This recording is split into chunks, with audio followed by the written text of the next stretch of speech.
ஆடி மாதத்தில் தேடி விதைத்த பயிர்களின் விளைச்சலை அறுவடை செய்து பயனடையும் பருவமே தை மாதமாகும். இந்த திருநாள் அன்று அனைவரது வீட்டிலும் அந்த அறுவடையில் கிடைத்த புதிய அரிசியை சர்க்கரை, பால், நெய் சேர்த்து புது பானையிலிட்டு பொங்கல் செய்து சூரியனுக்கும் மாட்டுக்கும் படைத்து உண்டு மகிழும் விழாவே பொங்கல் விழாவாகும். இந்த பொங்கல் அன்று கிராமங்களில் வெகு சிறப்பாக கொண்டாடி மகிழ்வார்கள்.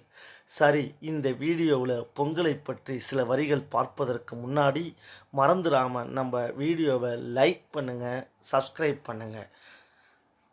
உழைக்கும் மக்கள் தமது உழைப்பிற்கு உதவிய இயற்கைக்கும் சூரியனுக்கும் கால்நடைகளுக்கும் தமது நன்றியையும் மகிழ்ச்சியையும் தெரிவிக்கும் நாள் பொங்கல் திருநாள் ஆகும். பொங்கல் திருநாள் 4 நாட்கள் மிகவும் சிறப்பாக கொண்டாடப்படுகிறது. முதல் நாள் போகி பண்டிகை, 2ஆம் நாள் தை பொங்கல், 3ஆம் நாள் மாட்டுப்பொங்கல், 4ஆம் நாள் காணும் பொங்கல். போகி பண்டிகை பொங்கல் திருநாளில் முதல் நாள் கொண்டாடப்படுகிறது. இந்த நாளில் வீட்டில் உள்ள பழைய பொருட்கள் மற்றும் தேவை இல்லாத பொருட்களை அப்புறப்படுத்தப்பட்டு வீட்டினை சுத்தம் செய்வார்கள். தைப்பொங்கல்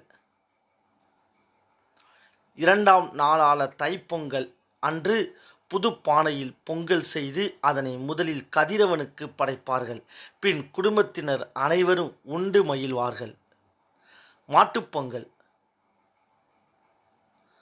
3ஆம் நாள் மாட்டுப்பொங்கல் உழவு செய்வதற்கு பெரும் உதவியாக இருக்கும் கால்நடைகளுக்கு நன்றி கூறும் திருநாள் ஆகும்.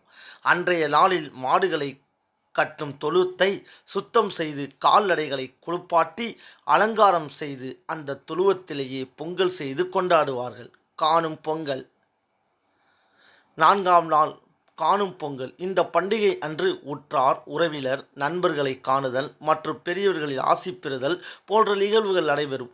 உழவுக்கும் தொழிலுக்கும் வந்தனை செய்வோம் என்ற பாரதியார் கூற்றுப்படி பொங்கல் திருநாள் கொண்டாடப்பட வேண்டும். உழவன் இயற்கைக்கும் நம் உழவனுக்கும் நன்றி தெரிவிக்கும் நன்னாளே பொங்கல் திருநாள். தமிழர் தம் மண்ணின் பெருமை, அவர்தம் மரபுக்கு புகழ் சேர்க்கும் அற்புத திருநாள் இது. இந்த திருநாளில் உங்கள் அனைவருக்கும் எங்களது இதயங்களில் பொங்கல் நல்வாழ்த்துக்களை தெரிவித்துக் கொள்கிறோம். ஹாப்பி பொங்கல்.